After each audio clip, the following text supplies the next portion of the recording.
a rugged survivalist father, known for his expertise in the most unforgiving backcountry, ventured out one cool October morning with his baby girl nestled securely in a carrier on his back. It was meant to be nothing more than a routine trek through the Smoky Mountains, familiar terrain for a man who treated the wilderness not as an adversary, but as a trusted companion. But what followed defied every expectation. Neither of them ever returned. Despite exhaustive searches and Kaido Tanaka's legendary preparedness, he and his daughter simply vanished into the silence of the woods. The mountains offered no explanations. For 5 years, not a whisper of a clue surfaced, until 2 geology students, while exploring a seldom-mapped crevice deep within a rockfall corridor, stumbled upon something that would finally crack the case open. In a motel room washed in the melancholy hues of dusk, Akari Tanaka stared at a generic piece of wall art, a dull, mass-produced print of a black bear lumbering through foliage. It seemed almost to mock her, this passive predator frozen in place. Outside, the light was fading from the sky in smeared purples and grays, autumn creeping across the treetops like spilled ink.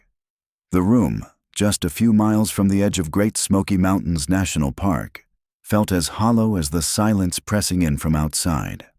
It was 7:15 p.m. on the 5th of October, 2018. Just 15 minutes later than Kaido had promised to return. In most circumstances, that would mean very little. But in Akari's world, one she had shared for over a decade with her husband, it was enough to draw concern. This was a world of tactical precision, where every hike was planned down to the weather patterns and elevation shifts, where time was measured not in hours, but in contingencies. 15 minutes late was within reason. An hour was cause to start pacing. 90 minutes. And her anxiety had become something far sharper. Her fingers twitched restlessly as her mind ran through all the training, all the protocols they'd practiced. Kaido had once taught wilderness survival to firefighters. He knew how to make shelter from nothing, how to purify water with sunlight, how to chart escape routes in areas that hadn't seen a human footprint in years. The thought of him simply losing his way was absurd. More than absurd, it was insulting.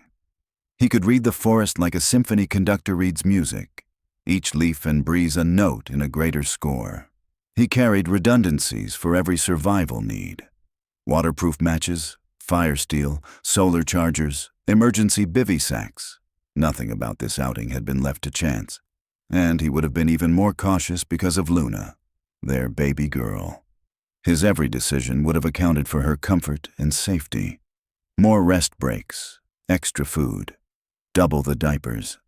He adored being a father. It showed in how slowly he moved through nature with her, how often he paused to let her look at bugs or touch tree bark, or marvel at the flutter of a leaf. That was what made this different. Not just his absence, but hers. Akari could endure uncertainty about Kaido, but not knowing where Luna was, whether she was safe or warm or crying in the dark, that threatened to unravel her completely. At exactly 9 p.m., with resolve etched into her bones, Akari called the park authorities. Her voice didn't shake. She had waited, giving every allowance she could justify, but now it was time. She explained everything to the dispatcher. Kaido Tanaka, 34. Luna Tanaka, 14 months. Their car, a gray Subaru Outback, was still parked in front of the motel. He'd taken a lesser-used trail, one they'd hiked together twice before, known for its quietude and scenic ridgelines. He was due back by early evening. There had been no communication since mid-morning. She forwarded the last thing he had sent, a message time-stamped at 10:32 a.m. It was a digital postcard from the trail, a few images, a short video of a deer grazing in a shaft of light, another clip of Kaido's voice, whispering joyfully as Luna laughed at something out of frame. But the most vivid piece was a selfie, one that, soon, every news outlet would use to represent the mystery. In the photo, Kaido wore a lime green knit cap pulled low, his matching neck gaiters snug against the fall chill. His sunglasses caught the reflection of a vibrant forest canopy above him, fractured sunlight streaking through the branches. Behind him, securely fastened in a bright red hiking carrier, Luna peered out with large, inquisitive eyes. She wore a pale pink sun hat and a slightly drooly smile. They looked content, anchored, as if nothing in the world could touch them. The caption read simply, "The mountains are showing off today. Love you." The moment Ranger Valerius Ash opened the missing persons report on his aging desktop, he understood this wasn't a case that could wait until morning. With nearly 3 decades patrolling the Smokies, Ash had seen tourists get lost following squirrel trails, couples splitting up and wandering in circles for hours. But a man like Kaido disappearing, that wasn't clumsiness. That was something deeper, something abrupt, perhaps even violent. He studied the image, zooming in on Luna's bright eyes and the faint mist around Kaido's shoulder. Ash had walked those same ridges dozens of times. He knew the terrain could turn on a person, but for an expert to go missing, with a child in tow, suggested a force beyond human error. He sounded the alarm. By dawn, a full incident command post had been set up at the trailhead. Helicopters cut across the ridgelines, their rotors churning the cold air into thunder. Drones scanned the forest canopy. K9 units sniffed for scent. Volunteers walked in widening loops through underbrush. A dozen agencies joined the effort. Every ranger available joined in, covering miles each day on foot. And yet, the forest swallowed sound and motion alike. The first 72 hours were a race against terrain that changed by the hour. Fog banks rolling in without warning, rain-soaked paths transforming into slick chutes, temperatures dropping fast after sundown. Still, there was no sign. No discarded gear, no footprints, no baby blanket caught in a branch. It was as though Kaido and Luna had been erased. The Smokies were keeping their secrets, and Akari, staring down that long night from the motel window, knew something that the Rangers hadn't yet admitted out loud. Something had gone very, very wrong. Above the treetops of the Great Smoky Mountains, the search helicopter banked in slow, sweeping arcs, its path deliberate and almost ceremonial. It moved with the solemnity of a medieval sentinel, casting its long shadow over a forest canopy so thick and tangled it resembled an unbroken green ceiling. From that vantage, the wilderness appeared still, almost serene. But below, it was a different world entirely. On the forest floor, dozens of searchers, rangers, firefighters, trained volunteers, fanned out in coordinated patterns.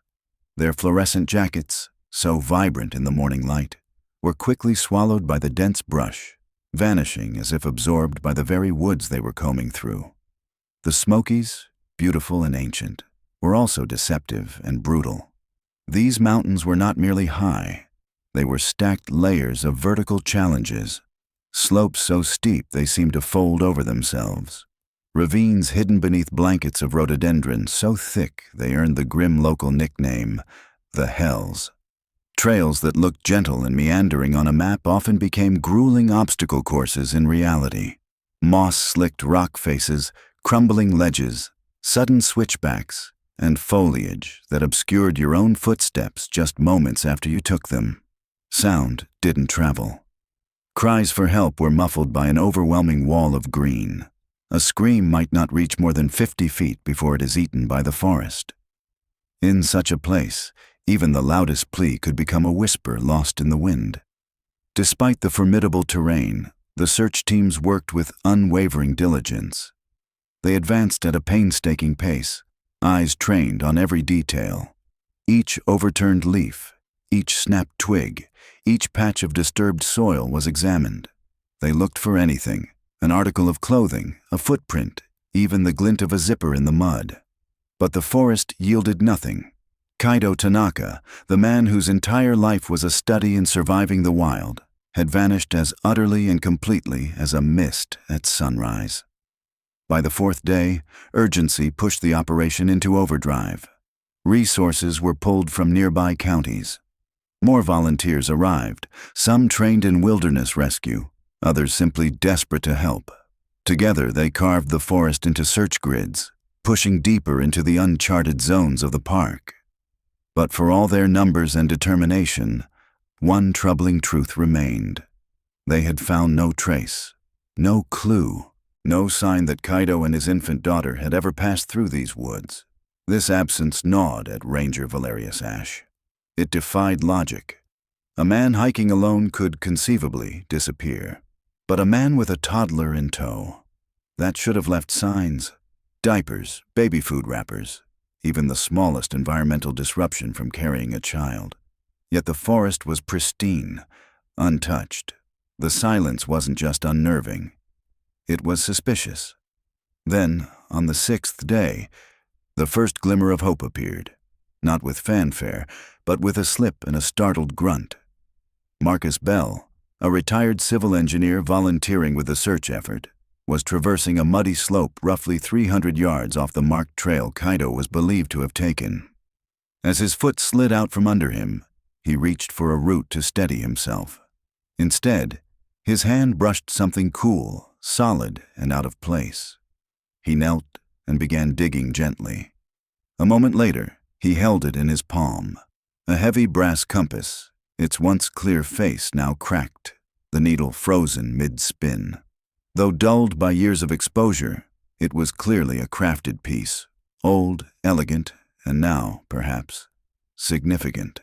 Until then, the search had uncovered nothing tangible. The compass changed that. It was physical. It was real. The object was delivered to Ranger Ash, who examined it under a bright light.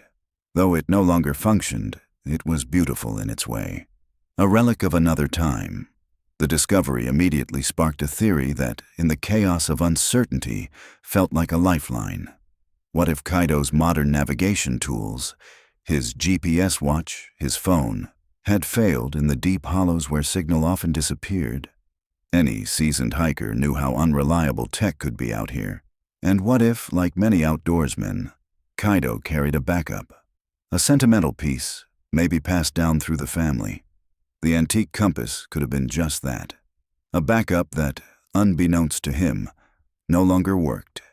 The idea that this failure, this tiny, crucial malfunction, could have sent him astray, was both heartbreaking and believable. It offered a comforting narrative. Kaido hadn't made a foolish mistake. He had done everything right, until a single, tragic flaw in the equipment turned his confidence into misdirection. Believing the compass was guiding him to safety, he may have unknowingly moved deeper into the backcountry, away from help, away from the trail, and into the shadows. The search zones were redrawn overnight. All resources shifted. Helicopters were redirected, and foot teams began navigating new coordinates based on the direction the frozen compass needle pointed. The area it suggested was vast, wild, and far less charted. For weeks, they battled deeper terrain, slopes steeper, waterways more treacherous. They climbed over boulders the size of small homes. They crawled through dense tunnels of vegetation that hadn't seen sunlight in decades. Still, nothing. Eventually, a historian from a regional museum examined the compass and delivered sobering news. The artifact was likely from the early 20th century. A lost item from some forgotten expedition, maybe even dropped years ago and buried until recent rains unearthed it.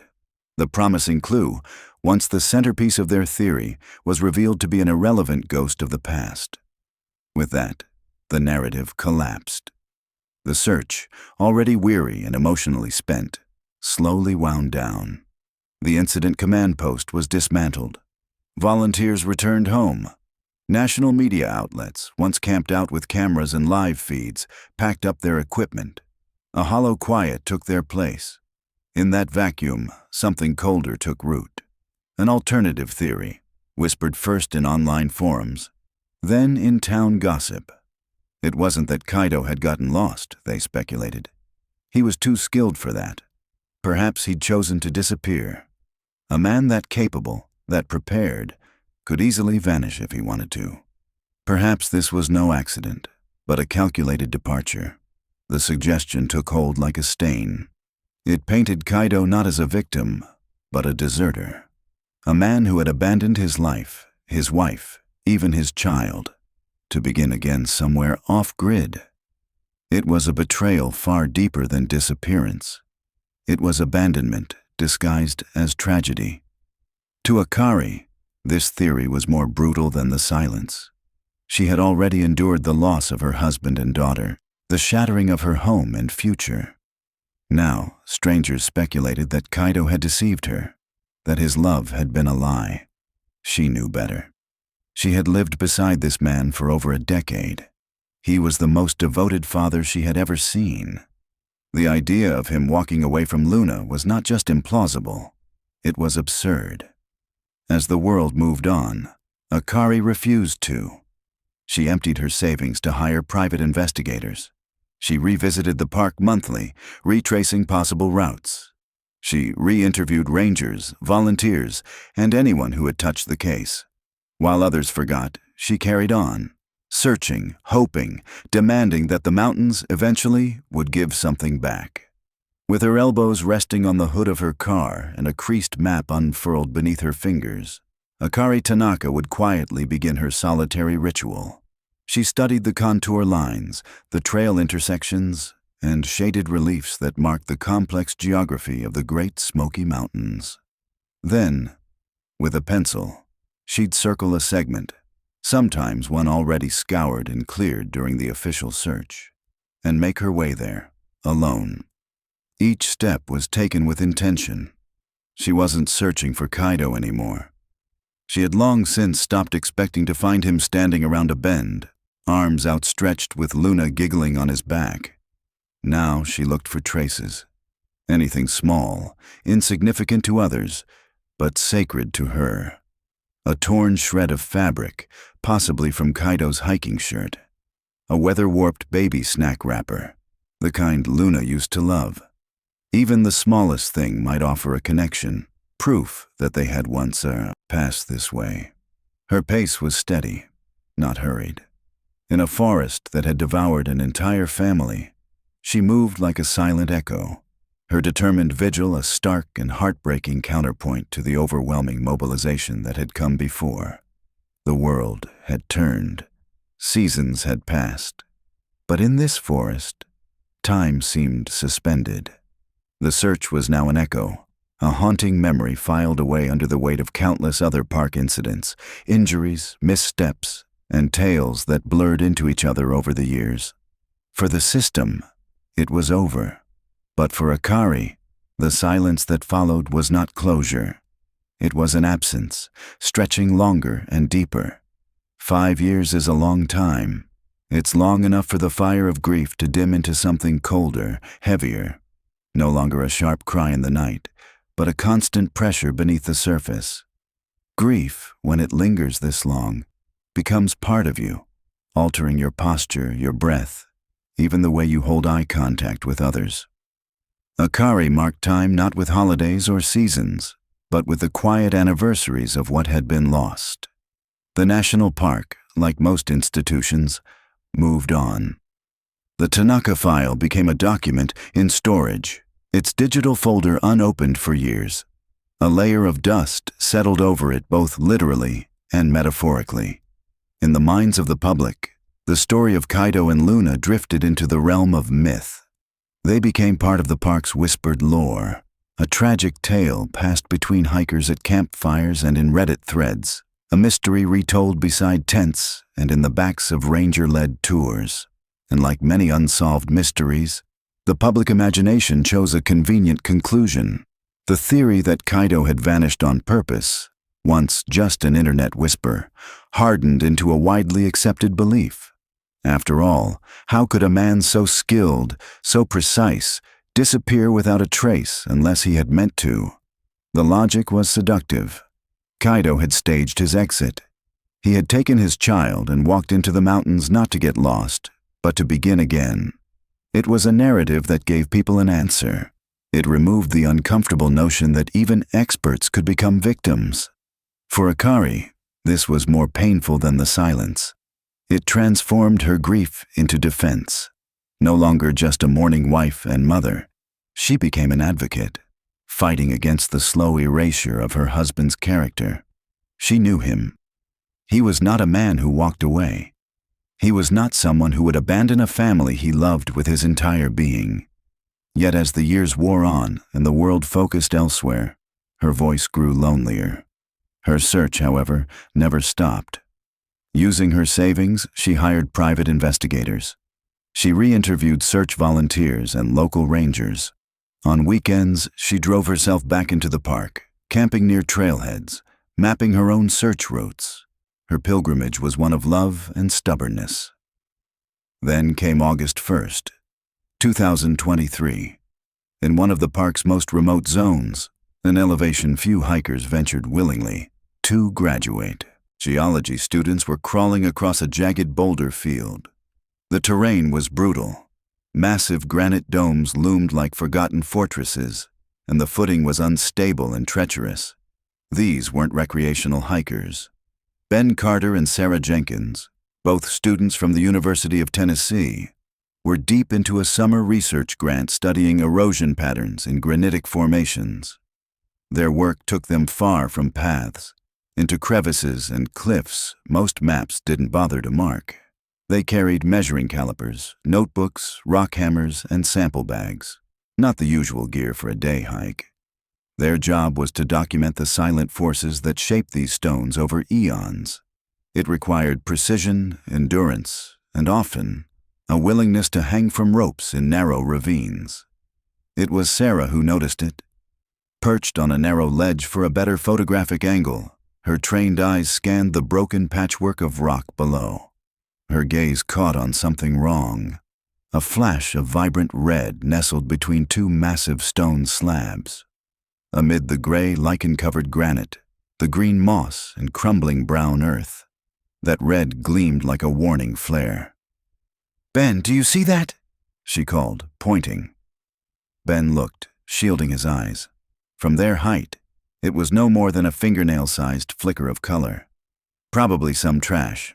Old jacket, maybe," he said, more focused on logging coordinates. "We're losing light. Let's keep moving." But Sarah hesitated. The object didn't look casually discarded. It was wedged between the rocks, deep inside a narrow fissure. Not snagged, not tossed, forced. That made all the difference. Her curiosity, sharpened by a geologist's hunger to uncover the hidden, took over. "I want to check it out," she said. Ben groaned, but agreed. Together, they rigged a temporary anchor and rappelled down approximately 30 feet to a ledge just wide enough for both to balance. The air there was still and cool, filled with the earthy scent of damp stone. The crevice between the boulders narrowed as it went downward, perhaps 3 feet wide at the top, gradually closing to darkness below. 5 feet beneath their ledge, nestled tightly between the granite walls, was the source of the red. Not a jacket. A backpack. But not just any backpack. A high-end structured child carrier. Its faded red fabric was wedged hard into the rock. The black straps looped in unnatural angles. The steel frame bent slightly under pressure. A parent's backpack. They stared in silence. This wasn't gear someone would abandon. It cost hundreds of dollars and was built for the kind of hikes Kaido Tanaka had taken. And it was here, in a place no one would casually reach. Ben's voice echoed softly in the stone chamber. "Why would this be here?" "Maybe it fell," Sarah offered. But even she didn't believe it. The positioning was too perfect, too deliberate. They spent nearly an hour extracting it. Ben braced himself between the rock walls, inching downward while Sarah guided from above. The pack was lodged tightly. They rocked it side to side, easing it free with steady pressure until, finally, Ben gave a final tug and pulled it loose. It was heavy. Surprisingly so, not just from moisture, but with weight that hinted at contents. They didn't open it right away. They just sat with it for a moment, catching their breath. The fabric was sun-faded in spots but intact. The buckles still worked. This thing had been here a long time, yet it had endured. It was no ordinary trash. It was a message, a remnant, a ghost. They made the decision together. They were going to haul it out.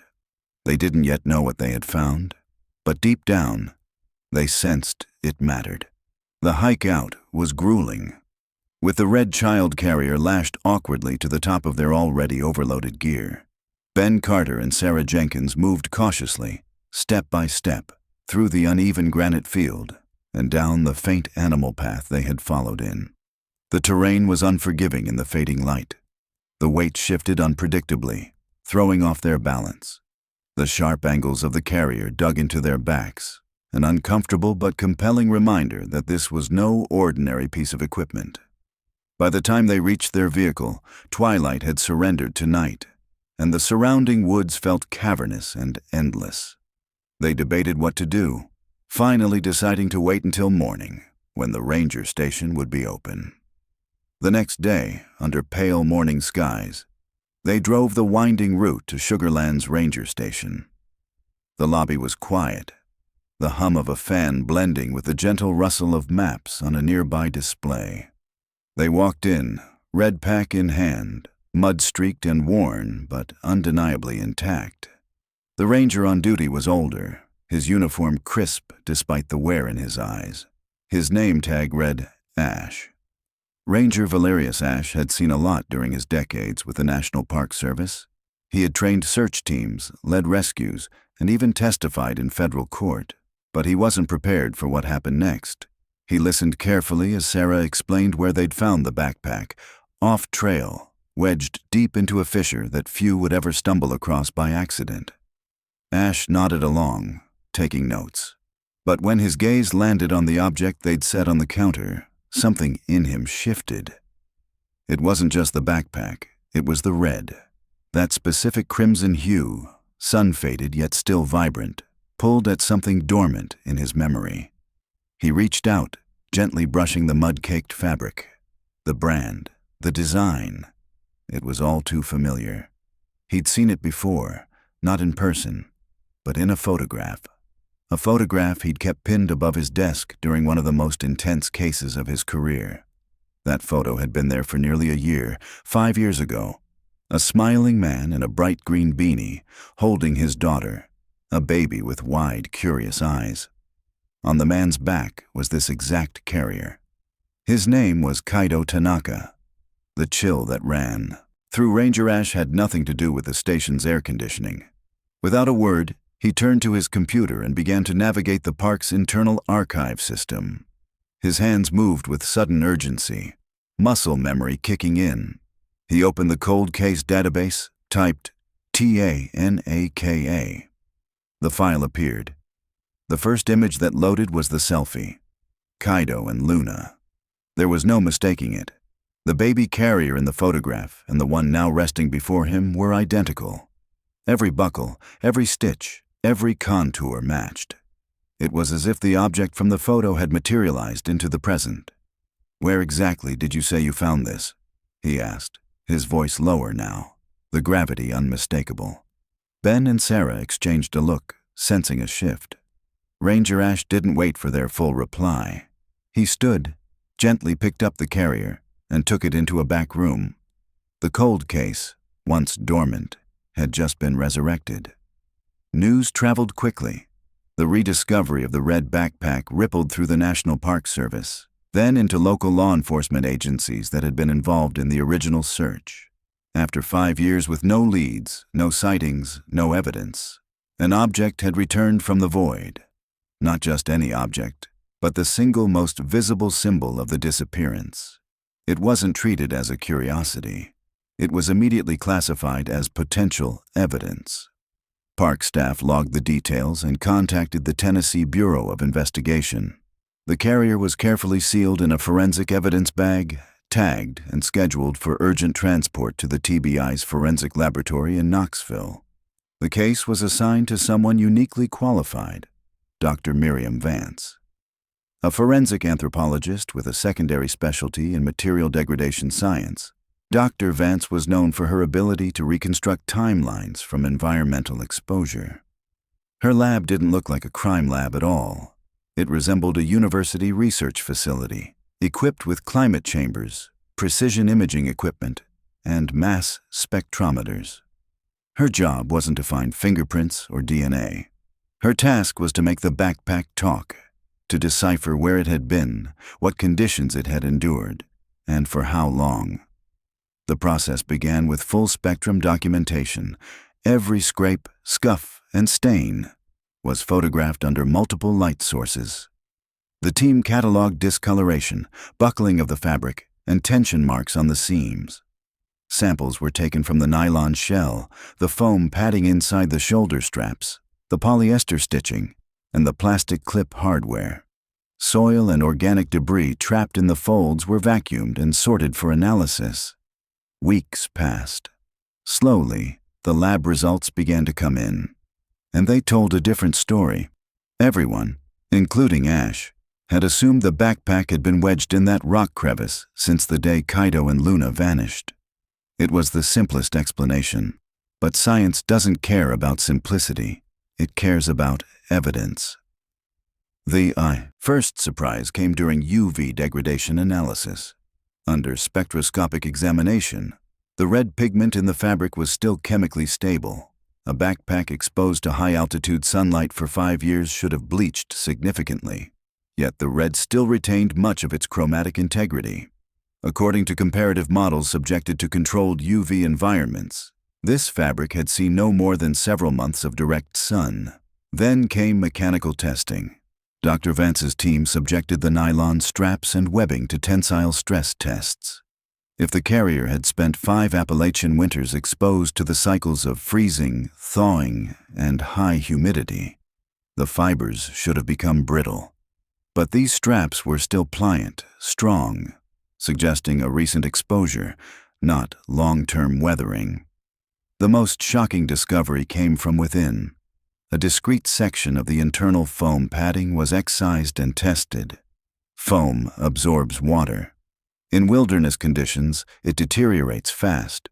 Rainwater, snowmelt, mold, any one of those would leave clear signs. But this padding was dry, stable, free from mold spores. In essence, it was too well preserved. The implication was clear and disturbing. Dr. Vance compiled her findings into a comprehensive forensic report, cross-referenced against environmental data from the region, and presented a conclusion that shattered the existing assumptions. With scientific confidence, she wrote, "This backpack has not been exposed to open wilderness conditions for 5 years. It was most likely placed in its current location within the last 3 to 6 months." The reaction was swift and seismic. If the carrier hadn't been there all along, where had it been? Who had kept it? And why had it suddenly reappeared now, in a spot so remote and inaccessible, it might never have been found at all? The case was no longer about a disappearance. It was about movement, about intention, about the unnerving possibility that someone had hidden the backpack only to return it years later, carefully, deliberately. The wilderness, it turned out, hadn't kept it secret after all. Someone had. The forensic revelations from Dr. Vance's lab had shattered every long-held assumption about the red child carrier. It had not, as everyone had believed, endured 5 brutal Appalachian winters inside a rock crevice. Instead, the evidence was conclusive. For most of the time, Kaido and Luna Tanaka had been missing. The carrier had been kept somewhere sheltered. A space that was dark, dry, and thermally stable. Conditions far removed from the harsh volatility of the Smoky Mountains. This changed everything. The crevice, it turned out, hadn't been the final resting place. It was a delivery point. Someone, or something, had placed it there. The implication was staggering. If the pack hadn't sat in that crevice for 5 years, it meant it had been moved, transported, deposited there only recently. But how? The location was remote, hidden. You couldn't just walk there casually. It was deep in the backcountry, hemmed in by sheer granite walls, accessible only with climbing gear and careful planning. Why would anyone lug an old baby carrier across miles of treacherous terrain just to wedge it into a rock crack where no one was likely to find it? The mystery deepened.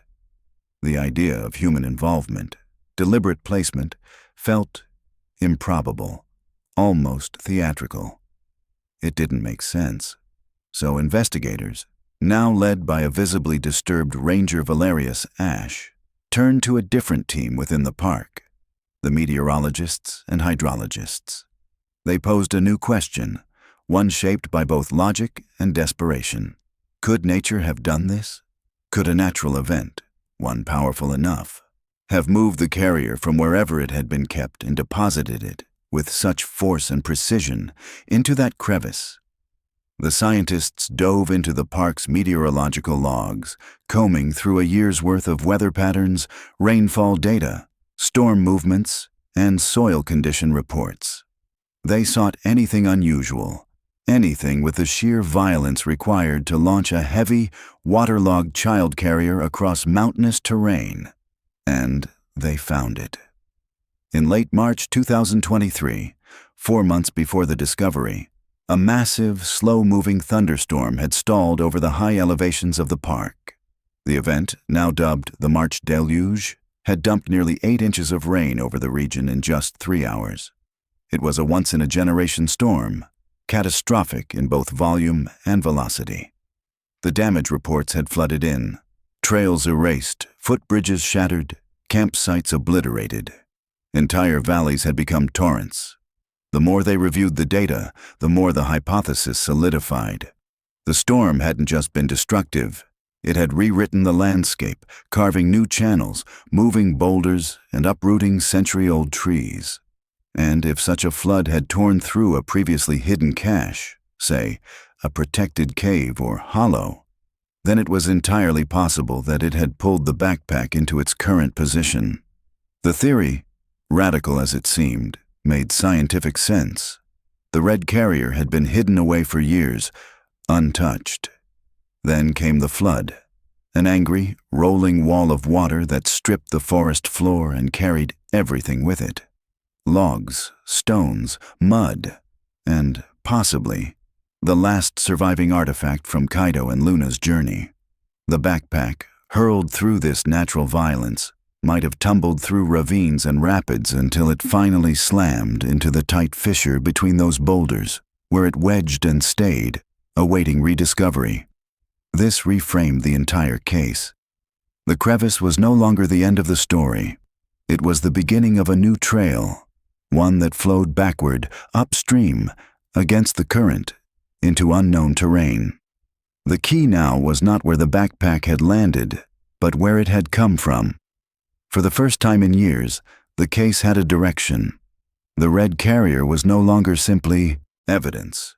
It had become a messenger, a piece of the landscape's evolving narrative, carried and deposited by the force of nature itself. To understand what happened, they would need to understand the water. Ranger Ash assembled a new kind of team. Not search and rescue, not K9 units or volunteers with orange vests and walkie-talkies. This was a different crew altogether. Geologists, stormwater engineers, and hydrologists with experience in flood mapping and erosion modeling. Scientists who could interpret how violent water behaves when unleashed upon a mountain range. Their operations center moved from topographic paper maps to a bank of high-performance computers. Using high-resolution LIDAR, light detection and ranging data, an advanced scanning technology that renders terrain in laser-precise 3D, the team began to reconstruct the flood's path. They input every known variable, the GPS coordinates of the crevice, rainfall intensity, soil absorption rates, pre-storm saturation, elevation data, and rockfall risk maps. Their goal wasn't to find a person, it was to recreate a natural disaster. The simulation began slowly. Massive data sets were crunched, processed, and rendered into models. Thin blue lines that sprawled across the digital landscape like veins. These were hypothetical watercourses, temporary rivers that had existed for only a few violent hours in March. The models showed dozens of potential flow paths, each a unique fingerprint of water's movement through terrain. Most were small, dead-end splashes, narrow channels too weak to carry a heavy object. But others were wider, deeper, with gradients steep enough to generate the force needed to dislodge, transport, and deposit a loaded child carrier. The team began narrowing their focus, running statistical weight simulations for a backpack of that size and composition, factoring in water absorption, drag, buoyancy loss, and tumble resistance. They excluded routes too narrow or obstructed. What remained were just a handful of high-velocity channels, and every single one of them converged on a single origin point. It was a drainage basin, a jagged, steep-walled bowl in the high country, several miles from the discovery site. On maps dating back to the early 1900s, it was labeled with a name that made Ranger Ash's stomach clench: Widow's Grief Basin. The name wasn't just poetic, it had history. The basin had claimed lives before: lost hikers, flash flood victims, even early 20th century explorers. It was a geographer's nightmare: nearly vertical cliffs, unstable scree, and a canopy so thick it looked like camouflage from above. The area had been marked on the far edge of the 2018 search grid, deemed, at the time, too remote and too improbable to search thoroughly. Ash remembered the conversations. The logic had been sound. Kaido, an expert hiker with a baby on his back, would never have chosen that route. It was too dangerous. No trails led there. The terrain was a punishing tangle of rock and thorns. The search team had done a helicopter flyover. Nothing was seen. No ground teams had been dispatched. But now, the simulations pointed there with unwavering certainty. The carrier hadn't drifted from just anywhere. The storm had carved its path from Widow's Grief Basin. If the pack had been stored there, whether in a cave, a hollowed trunk, or a forgotten shelter, it had only recently been exposed and expelled. The implications sent a ripple of energy through the command center. For the first time in 5 years, they had a target. A real one. The search was back on, not across trails, but across watershed models. Not toward where Kaido was expected to be, but where water had proven something had once been hidden. And this time, they were going into Widow's Grief. This was, without question, their last opportunity. 5 years had passed, and every conventional lead had withered into silence. Ranger Valerius Ash knew the odds, but he also knew they had something now that they had never had before. A scientifically defined zone, a concrete origin point, and a singular object that had spoken through water and time. This wouldn't be a search party. It would be a surgical strike. Ash handpicked his team with care. There would be no volunteers this time, no media-friendly perimeter sweeps. This was a crew of elite operatives, men and women who had lived more nights beneath tarps than roofs, who could scale a granite cliff before breakfast and still field treat a compound fracture by noon. Among them, a technical climbing specialist trained in high-angle rescues, a wilderness paramedic with combat trauma experience, and 4 of the park's most seasoned backcountry rangers. Each member was briefed individually. No theatrics, no platitudes. Just a single goal. Follow the flood's path in reverse, enter Widow's Grief Basin, and locate the original place where the red backpack had been hidden, stored, perhaps forgotten, for years. Their mission was not to search for people, not anymore. Their mission was to find a type of location, something specific, something deliberate. As Ash told them, his voice grave and resolute, "We are looking for a shelter, a place someone would crawl to if they were broken, bleeding, and carrying a child. Think like Kaido Tanaka." He drew breath and continued, "You're not looking for any cave. You're looking for cover, deep overhangs, recessed rock, a hollow dark enough and dry enough to hide not just from weather, but from time." Armed with hydrological maps, LiDAR scans, geological overlays, and an acute understanding of the storm-sculpted terrain, the team packed light but deliberately. Every ounce of gear was chosen for endurance, mobility, and survival. On a humid morning under overcast skies, they stepped into the mouth of the forest and began their slow descent into Widow's Grief.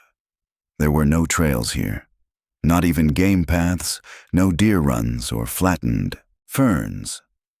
This was a country that resisted human passage.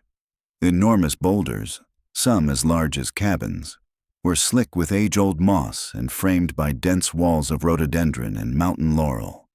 They moved through green corridors so thick they had to sidestep sideways, machetes clearing just enough room to squeeze through.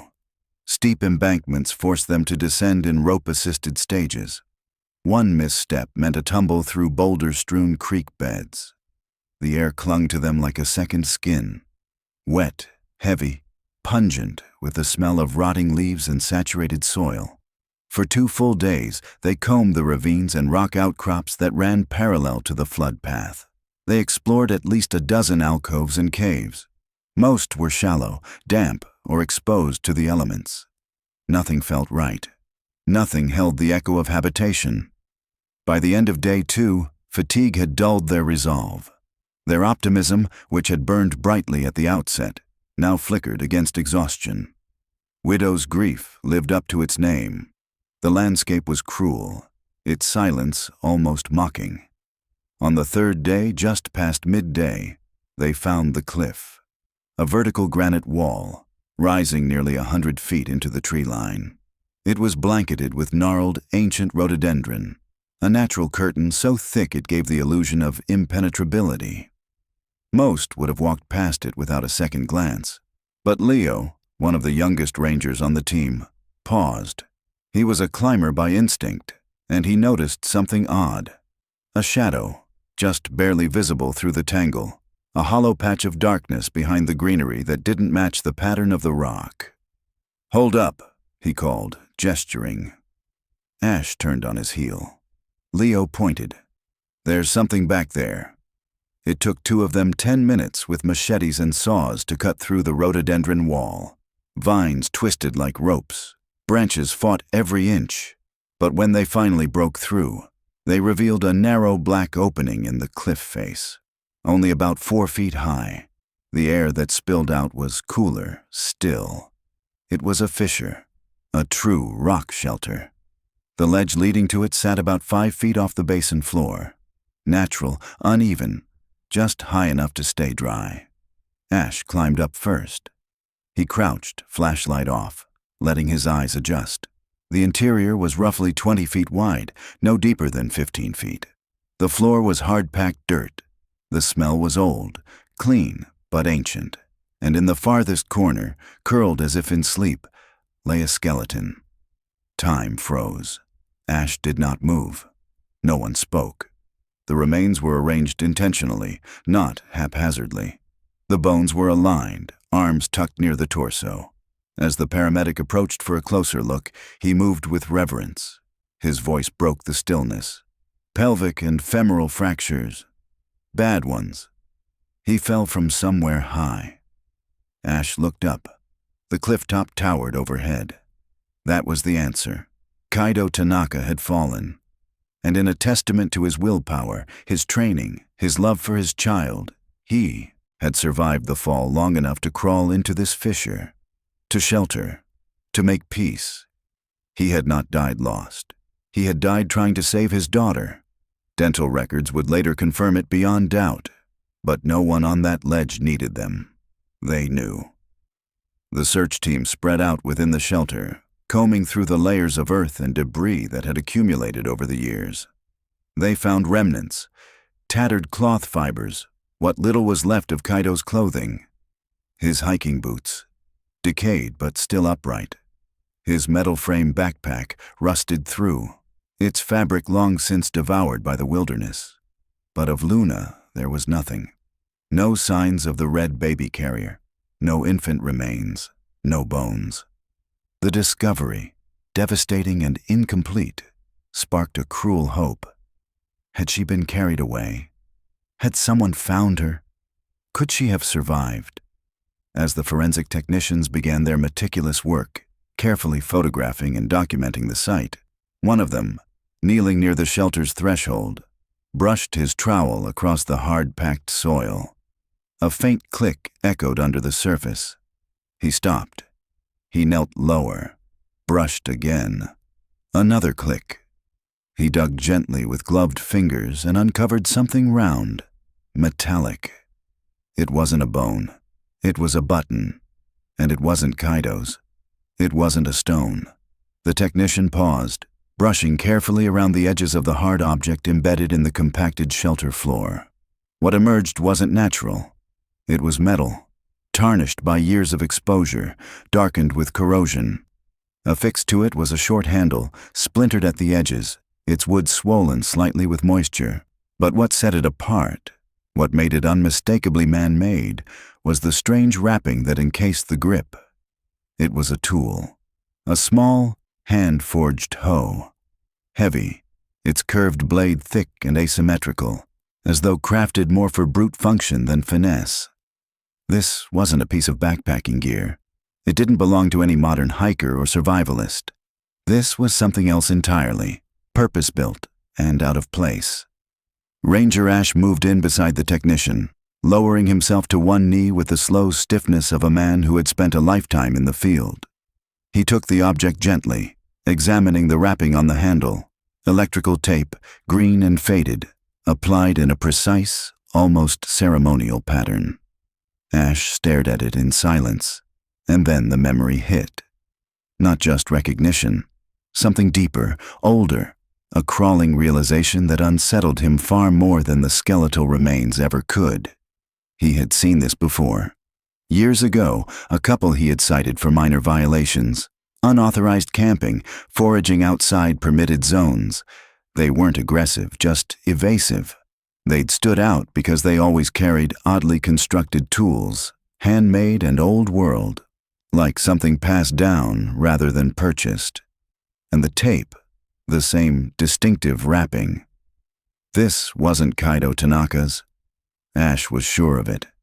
The weight of the implication hit him like a physical blow. Kaido hadn't died alone. He hadn't succumbed in isolation. Someone else had been here.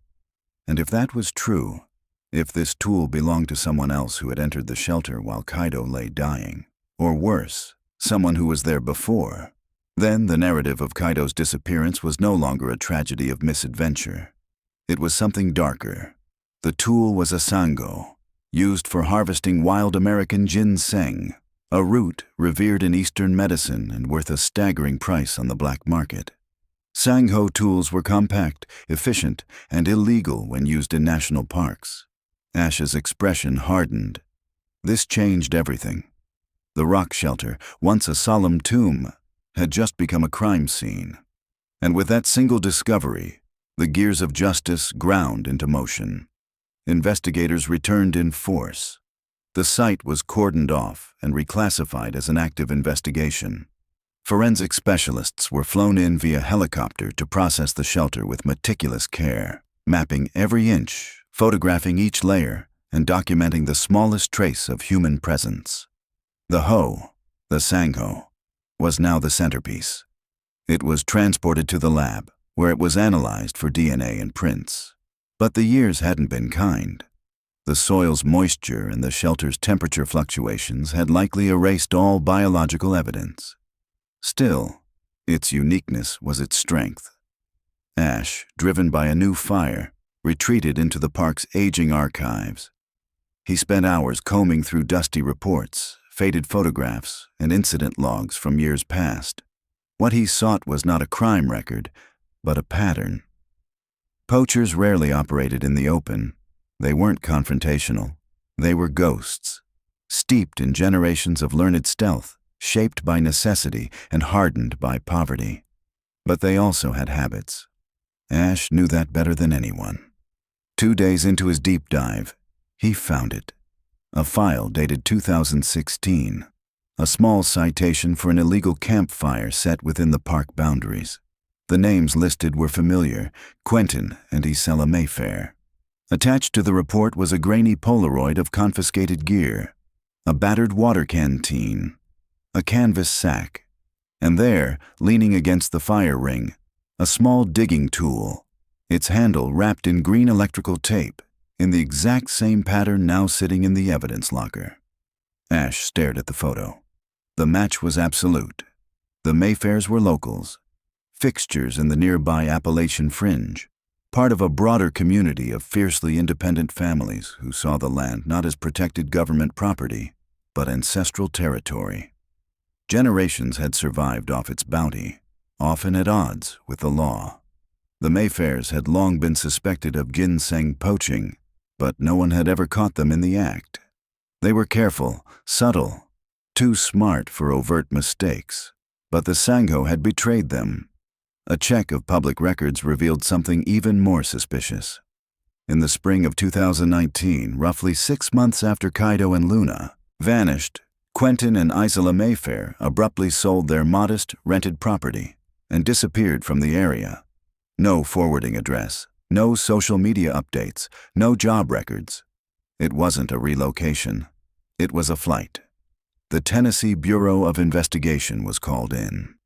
Their cyber team began tracing digital footprints, cell tower pings, credit card activity, vehicle registrations. The Mayfairs had gone to ground, but not deep enough. The trail led first to West Virginia, then Kentucky, rural counties, isolated communities, places where people knew better than to ask too many questions. After several painstaking weeks, they found them. The Mayfairs were living at the end of a dirt road in a decaying farmhouse surrounded by rusted vehicles and scavenged fencing. But they weren't alone. Local interviews painted a strange picture. The couple kept to themselves, intensely so. But neighbors mentioned a child, a daughter, a quiet girl, around 6, always watched, never alone. Ash's heart began to pound. 6 years old, the age fit. Could it be? Could Luna Tanaka be alive? The possibility was almost too fragile to say aloud. Everything about the Mayfairs' behavior pointed to something beyond mere guardianship. They were protective, territorial. And the girl, she didn't attend school, had no known medical records, no public identity, which meant if she were Luna, she had been hidden, raised off-grid, disconnected from the world. The weight of the revelation brought with it a crushing urgency. Every moment now mattered. But this was no longer just a criminal investigation. This was a recovery, and it had to be handled with surgical precision.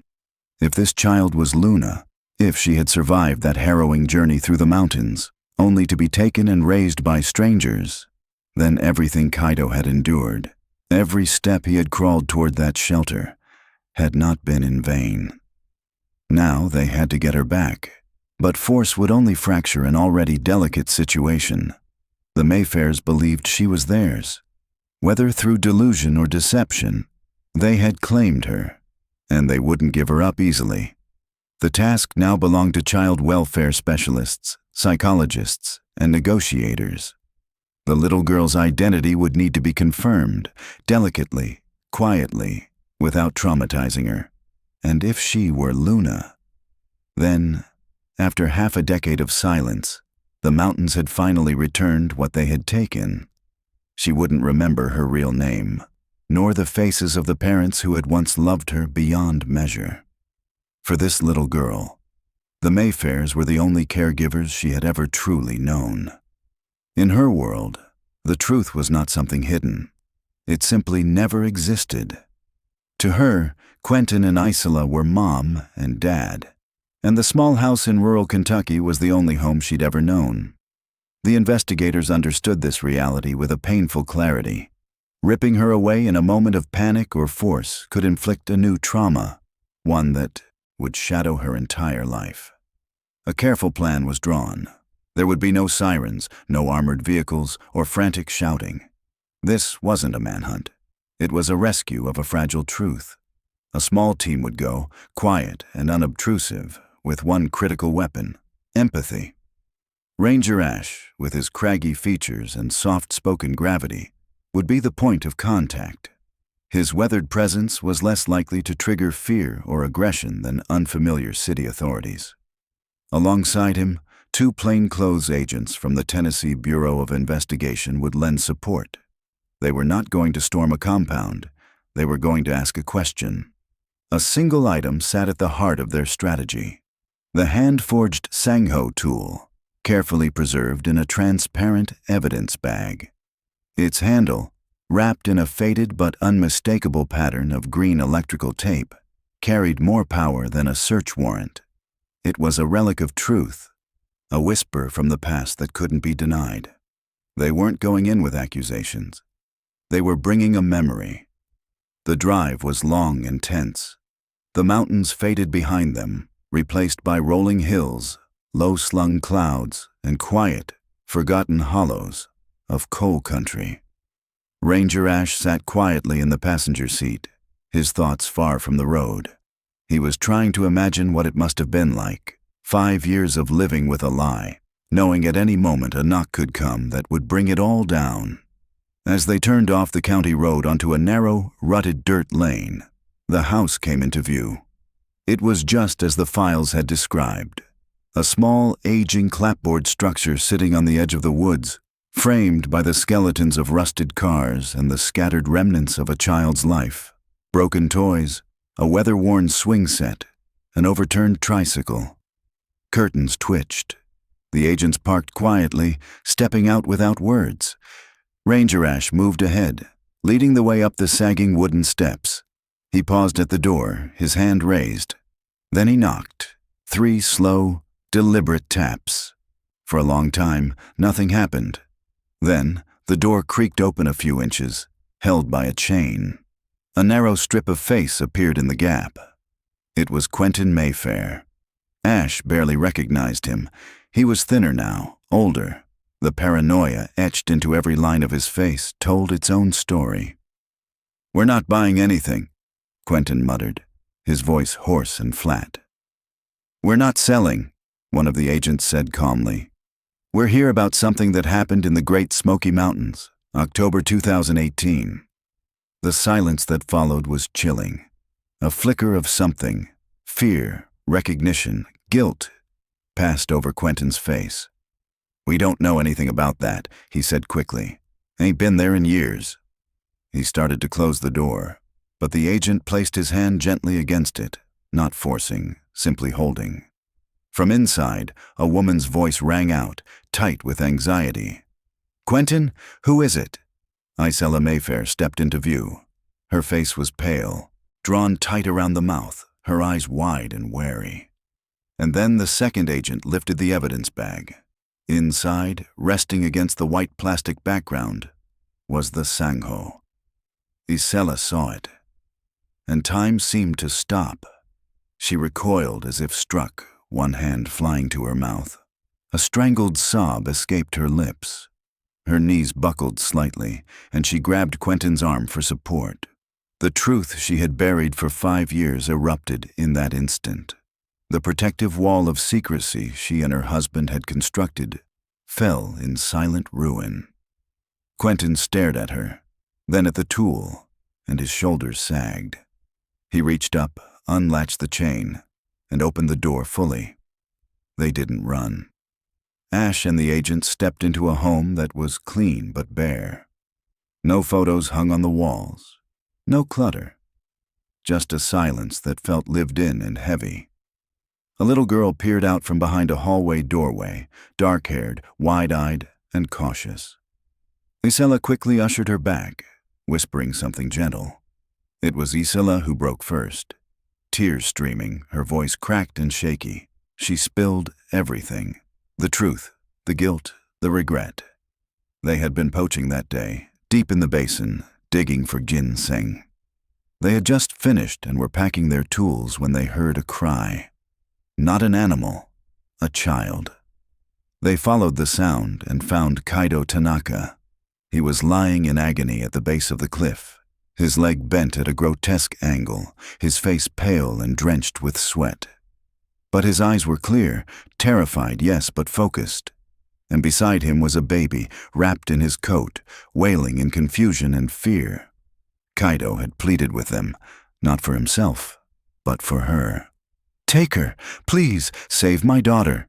In that moment, the Mayfairs were struck by panic. They were there illegally, without permits, with a pack full of stolen roots. If authorities found them near a dying man, what would happen? Would they be blamed? Jailed? They took the baby. Took the red carrier that held formula and diapers. Quentin left a bottle of water by Kaido's side. And then, they ran. It wasn't until later that Quentin realized he'd dropped the Sanko. By then, they were already miles away, hearts pounding, unable to go back. They told themselves they would leave the baby somewhere safe, at a hospital, a fire station. But they didn't. They fell in love with her. She was quiet, she was watchful, and she filled a void neither of them had dared acknowledge. They gave her a new name. They built a life around her. Every day was lived with a whisper of fear, but they clung to the belief that they had saved her, that somehow Kaido had chosen them. Now, it was over. The agents placed Quentin and Isella into custody without struggle. The girl was gently taken by a child protection worker, who knelt and spoke softly, explaining that her parents had to go away for a while, but that she would be safe. A DNA swab was taken. It was rushed for processing. The truth was about to be confirmed, not by memory, not by confession, but by science. But for Akari Tanaka, waiting half a decade for closure, what was coming was more than proof. It was a miracle. At the Knoxville Forensic Lab, the DNA analysis was expedited, prioritized above dozens of backlogged cases. The sample from the little girl was matched against the DNA profile from Kaido Tanaka, which had been stored in the database since the initial investigation. The process was rigorous, double-checked at every step. The forensic scientists knew what this meant. It wasn't just identification, it was restoration. 48 hours later, the match was confirmed. The girl was Luna Tanaka. The call to Akari came at dawn. She had grown accustomed to early morning silences, the empty spaces in her life unfilled since that day 5 years ago. When her phone rang and she saw the unfamiliar number, she almost didn't answer. But something in her gut, that unshakable connection she had never allowed to die, told her to pick up. The voice on the other end was calm, but charged with emotion. "Mrs. Tanaka," it said, "we have her. We found Luna." For a moment, Akari couldn't speak. The call that changed everything came 2 days later. Akari Tanaka, who had lived in a fragile limbo for 5 long years, picked up the phone with her heart already braced for another letdown. Instead, the voice on the other end carried news that cracked open the quiet grief she had tried so hard to keep sealed. Her husband's remains had been found, the official said gently. Kaido Tanaka had died alone in the wilderness, just as she had feared, but with the courage and devotion that had defined his every step as a father. She barely had time to absorb the weight of that loss before the voice continued, delivering a second, staggering revelation. They had found her daughter. Luna was alive. It was the miracle Akari had allowed herself to imagine in secret, in moments between heartbreaks. But with it came the realization that the path ahead would be no simple fairy tale. Luna, now 6 years old, did not remember her. The reunion Akari had dreamed of would begin as strangers meeting for the first time. The case was closed, justice served, but what remained was something far more complex, a fragile new beginning shaped by sorrow, survival, and hope.